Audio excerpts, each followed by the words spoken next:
क्या आपकी त्वचा भी सर्दियों में रूखी सूखी हो गई है? क्या आपको भी थोड़ा सा इचने जैसा आ रहा है? क्या आपको भी बाहर जाते वक्त ऐसा लग रहा है कि कहीं मेरी त्वचा में कुछ वाइट वाइट तो नहीं दिख रहा है? तो जब आप अपनी स्किन को लेके इतने ज़्यादा सिक्योर है, इतने ज़्यादा प्रोटेक्टिव है, तो बेबीज़ के लिए क्यों नहीं? तो बेबीज़ को भी हमें ऐसे ही प्रोटेक्ट करना है। तो उसके लिए कुछ ऐसे मॉम हैक्स है जो मैं मेरे बेबी के लिए अप्लाई करती हूँ और मैंने ट्राई भी किया है। ये बहुत ही ज़्यादा यूजफुल है, यू मस्ट ट्राई। एंड मेरा बेबी तो बहुत ही सॉफ्ट है, क्यूटी सा है, तो आप लोग भी अपने बेबीज़ को क्यूटी सा बना सकते हैं।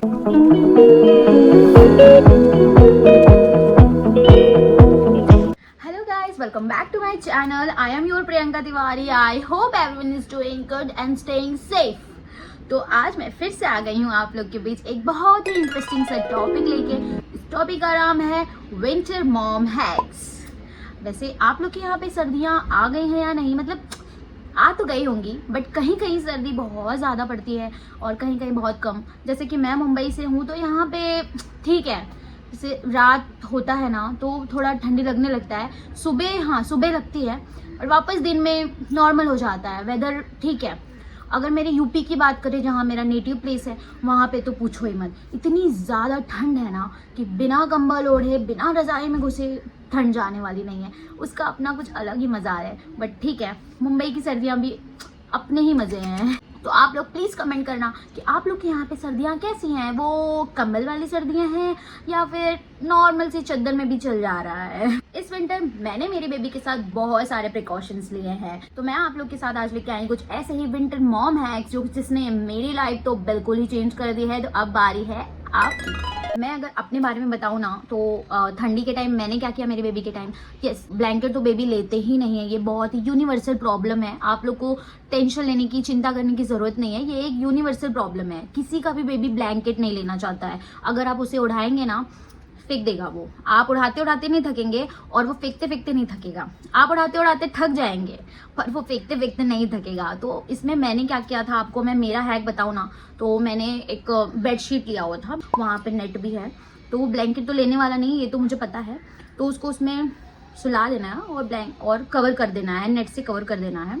उसके बाद हमें जितना फ़ैन चाहिए हम चला लेंगे। फिर हम चेक करते हैं कि क्या उसे ठंडी लग रहा है। अगर उसे ठंडी लग रहा है ना, तो ब्लैंकेट तो नहीं लेगा, पर जो नेट है, नेट के ऊपर फिर हम कपड़े डाल देते, उसे कवर कर देते, तो इससे उसको ठंडी नहीं लगता है। उसे फ़ैन का जो भी हवा है उसके पास नहीं पहुंच पाता है। तो इससे वो भी खुश, हम भी खुश, तो हमें उसके लिए अपना फ़ैन बंद करने की ज़रूरत नहीं पड़ती। ये मेरा हैक है, यू मस्ट ट्राई, काम करता है। सर्दियों में हमारी खुद की जो त्वचा है, जो स्किन है हमारी, वो खुद की मतलब इतने ज़्यादा ड्राई हो जाते हैं कि अगर हम बाहर निकलते भी हैं तो एकदम रूखी सूखी होके वाइट पपड़ी निकलने लगती है। तो कभी बाहर निकलो और मॉइस्चराइज़र ना लगाओ या फिर कुछ ऑयल या फिर ऐसे क्रीम वगैरह ना लगाओ, तो खुद को ऐसा फील होता है कि यार मैं कैसे जाऊंगी यहाँ पे, मुझे मेरी स्किन कुछ फटके तो नहीं आ रही है, कोई मुझे देख तो नहीं रहा है, मैं कुछ अलग लग रही हूँ क्या, मतलब कोई मुझे फोकस तो नहीं कर रहा है, कुछ अलग, कुछ अजीब सा तो नहीं लग रहा है। तो यस, सेम ऐसा बेबीज़ के साथ भी होता है। हमें खुद उनकी केयर करनी पड़ती है क्योंकि वो तो खुद लगाने वाले हैं नहीं। तो मैं आप लोग के साथ भी अपने कुछ ऐसे मॉम हैक शेयर करना चाहती हूँ जिससे आप भी अपने बेबीज़ को इस सर्दियों में बचा सके, उनकी रूखी सूखी जो त्वचा है उसको फिर से वाव बना सके। तो बिना देरी के let's get started. So number 1, सर्दियों में बच्चों की त्वचा जो है ना बहुत ही ज़्यादा रूखी सूखी और बहुत ही ज़्यादा ड्राई हो जाती है।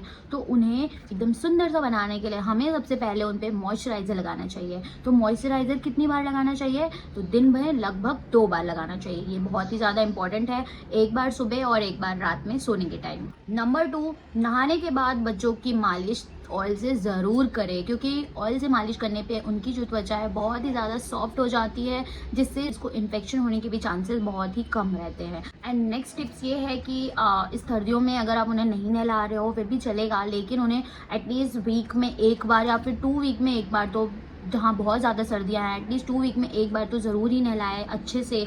और बाकी दिन आप उन्हें स्पॉन्जिंग कर सकते हो, स्पॉन्जिंग करना बहुत ही ज़्यादा ज़रूरी है, प्लीज़ इसे मत भूलिएगा। और हाँ, इंपॉर्टेंट बात आपको नहलाने के टाइम ये याद रखना है कि आप खुद अपने हाथ से चेक करिए कि वो ल्यूकवार्म वाटर ही होना चाहिए, बहुत ज़्यादा ठंडा या बहुत ज़्यादा गर्म नहीं होना चाहिए। अगर ठंडा रहेगा तो बेबीज़ को सर्दी होने के चांसेस बढ़ जाते हैं, और अगर बहुत ही ज़्यादा गर्म रहेगा तो उससे उनको बर्निंग के चांसेस बढ़ जाते हैं। इसलिए नॉर्मल मीडियम टेम्परेचर टेम्परेचर का ही पानी रहना चाहिए, उससे ही उनको नहलाएं। नेक्स्ट जो हमारा बेबी टिप आता है वो ये है कि सर्दियों में ना बहुत ही ज़्यादा बेबीज़ की जो नोज़ है ना बहुत ही ज़्यादा हमें ऐसे ब्लॉकेज जैसा लगता है, तो उस टाइम हमें क्या करना चाहिए। तो इस टाइम सबसे बेस्ट जो अगर मैं आपको ऑप्शन बताना चाहती हूँ तो वो सलाइन ड्रॉप होता है, सलाइन नेजल ड्रॉप, वो सबसे बेस्ट होता है। आप बेबी जैसे पैदा होता है ना, बेबी के जन्म से आप उसे यूज़ कर सकते हो। आप दिन में 5 से 6 बार उसे यूज़ कर सकते हो, इसकी कोई भी साइड इफेक्ट नहीं है। बहुत ही अच्छा ड्रॉप है, उसको लगाते ही बेबी का जो नेजल है, जो ब्लॉकेज आपको लग रही है ना, वो ढीले होके ठीक हो जाते हैं। अगर इससे भी नहीं हो रहा है, बहुत ही ज़्यादा आपको लग रहा है कि सर्दी ज़्यादा हो गई है, तो ये आप बेबी विक्स जो आता है ना, बेबी रब विक्स आता है, आप वो यूज़ कर सकते हो। ऐसे स्पेशली अगर मैं पर्सनल रिकमेंडेशन दूँ तो 6 मंथ्स के ऊपर के बेबीज़ जो है उनमें ही बेबी रब का यूज़ किया जाए तो अच्छा होता है, क्योंकि उसमें कैम्फर की मात्रा थोड़ी सी ज़्यादा होती है, तो बेबीज़ को बहुत सारे बेबीज़ को इन्फेक्शन का भी खतरा होता है उससे। पर्सनली मैंने तो मेरे बेबी को ये यूज़ नहीं किया है, बट हाँ मेरे घर में मैंने देखा है 4 या 5 महीने के बच्चों पे उन्होंने ट्राई किया है। तो अगर आप ट्राई करना चाहते हो तो आप थोड़ी थोड़ी मात्रा में लेके ट्राई कर सकते हो। अगर आपके बेबी को सूट कर रहा है तो yes you can go with the same, but अगर नहीं कर रहा है तो nasal drop is a best option, आप वही यूज़ करिए। सर्दियों में ये 2 सुपर फूड ज़रूर ऐड करें अपने बेबी के वेजिटेबल में। अगर आप ये नहीं करते हैं तो उनमें इम्यूनिटी बूस्टिंग की कमी हो सकती है। तो फर्स्ट होता है एप्पल प्यूरी, दूसरा होता है papaya puree. Apple and papaya आप मिक्स करके भी दे सकते हो। अगर बात करें वेजिस में क्या देना है, तो वेजिस में आप उन्हें गाजर की और स्वीट पोटैटो की प्यूरी भी दे सकते हैं। ये माय पर्सनल रिकमेंडेशन है, अपने बेबी को ज़रूर दीजिए, क्योंकि ये उनमें विटामिन ई की मात्रा को बढ़ाता है, जो कि जर्म से प्रोटेक्ट करते हैं इन सर्दियों में। एंड प्लीज़ भूल कर भी बनाना मत देना। बहुत लोग बोलते हैं ना कि बनाना कर्ड्स दे दो, कुछ नहीं होता है सर्दियों में, ठंड में भी कुछ नहीं होता है, आप दे सकते हो, बट नो प्लीज़ मत दीजिए। मैंने मेरी बेबी के साथ किया था ये, और उसे जो सर्दी हुई है ना, फिर हमें स्टीम के लिए भागना पड़ा था। नेक्स्ट मॉम हैक है कि सर्दियों में आप बेबी को कैसे कपड़े पहनाएं। तो बहुत लोग क्या करते हैं ना, डायरेक्ट स्वेटर पहना देते हैं, कि ऊन होता है ना, वो ऊनी कपड़े हैं तो बॉडी में थोड़ा सा इचनेस जैसा आता है। तो आपको सबसे पहले क्या करना है कि एक पतली लेयर हो या फिर मोटी लेयर हो, कोई भी एक नॉर्मल कॉटन का कपड़ा होना चाहिए। फर्स्ट लेयर आपका कॉटन का कपड़ा होना चाहिए, उसके बाद आप उस पर स्वेटर यूज कर सकते हो। नेक्स्ट वाला जो मॉम हैक है वो बहुत ही ज्यादा यूजफुल है। आप बिना हिचक के, बिना झिझक के आप इसे यूज कर सकते हो और ट्राई कर सकते हो अपने न्यूबॉर्न बेबीज पे भी। चाहे वो बेबी बड़ा है चाहे बेबी छोटा है, आप सब पे ट्राई कर सकते हो बिना किसी सोच के। तो यस, ये है स्टीम लेना। अगर हमें सर्दी हो जाती है, जुकाम हो जाता है, इरिटेशन हो जाती है, नोज ब्लॉक हो जाते हैं, तो हमें सबसे पहले स्टीम के पीछे भागना है। हमें अपने बेबीज को स्टीम जरूर देना है। सबसे पहले स्टीम दीजिए। स्टीम से 80% तक तो बेबीज ठीक हो जाते हैं, प्लस हम भी ठीक हो जाते हैं और बेबीज भी ठीक हो जाते हैं इससे। तो ये सबसे बेस्ट है। अगर इससे नहीं हो रहे हैं तो ये you can try nasal saline nasal drop.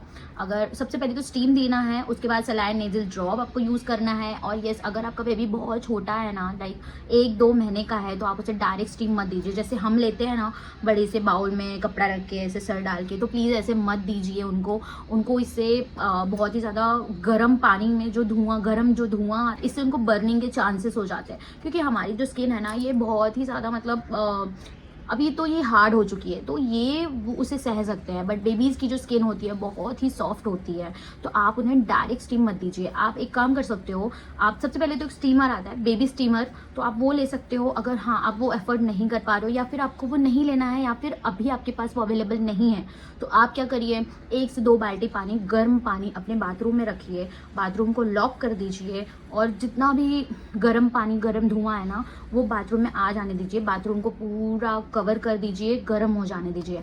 एक बार वो हो गया, फिर 5 से 10-15 मिनट के बाद जाइए बेबी को अपने साथ लेके, और उसमें 5-10 मिनट आप रेस्ट करिए। तो जो भी गर्माहट है ना, वो बेबी के चेस्ट में जाएगा, सांस के थ्रू उसके बॉडी में जाएगा, और इससे उसको स्टीम लेने में बहुत ही ज़्यादा फायदा होता है। मैंने तो इसे बिना झिझक के यूज़ किया है, तो आप भी कर सकते हो इसे। You must try. और प्लीज़ कमेंट करना इन द चैनल कि आपको ये मॉम हैक्स कैसे लगे।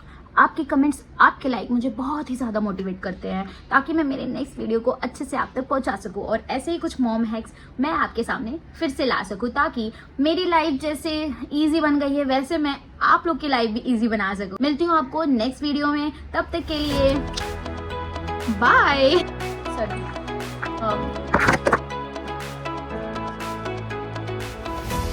ये है कुछ स्ट्रगल वाइल डूइंग ब्लॉगिंग और वाइल शूटिंग वीडियोस।